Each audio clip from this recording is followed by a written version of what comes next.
Bismillahirrahmanirrahim. Assalamualaikum warahmatullahi ta'ala wabarakatuh. Kulanti wacan oo wanaagsan saaxiibayaal, kusoo dhawaada mar kale iyo muuqaal cusub.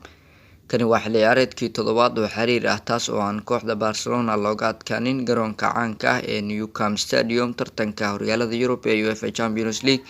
Kadib 4 kulan oo ay ku ciyaareen, kooxda ayaa badisay 30 ka mid ah kulamadaasi iyagoo dhaliyay 101 gool.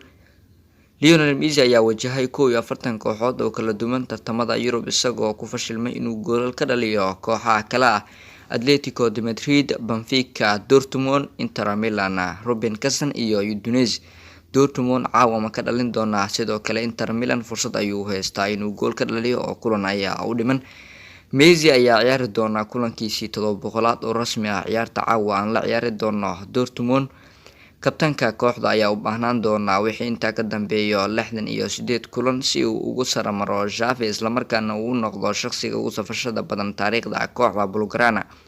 Ogeysiiska ciyaarta caawa kulanka Barcelona vs Borussia Dortmund tartanka UEFA Champions League taariikhda 27 November 2019 saacada ay bilaabanayso ciyaarta caawa 11 habeenimo xilliga Geeska Afrika. Garsooraha waa Clemente Turbine, garoonka waa Nou Camp Stadium. Maxaa ka cusub labada kooxood? Dhibaato dhaawac ayuu wajahayaa tababare Ernesto Valverde. Alba iyo Semedo ayaa dhaawac ku maqnaan doona halka BK uu ganaax ku maqan yahay kulanka caawa. Sidoo kale Lenglet ayaa shaki weyn la gelinayaa. Dhanka kooxda Dortmund, laacibkii hore ee Barcelona Paco Alcacer ayaa shaki laga gelinayaa.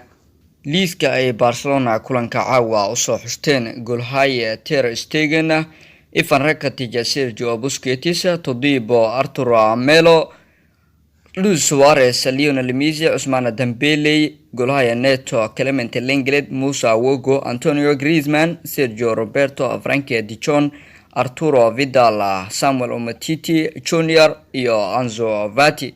Soo saadaalay kulanka caawa Barcelona vs Borussia Dortmund. Fadlan channelka Baharka 252 haddaa ku cusub tahay, subscribe sar oo gambaleelka taabo si muuqaalada aan halkan soo gelino aad u aragtaan. Mahadsanidin. Waa saaxiibkiin Ismaaciil Saxafi oo idin leh amaan Allah.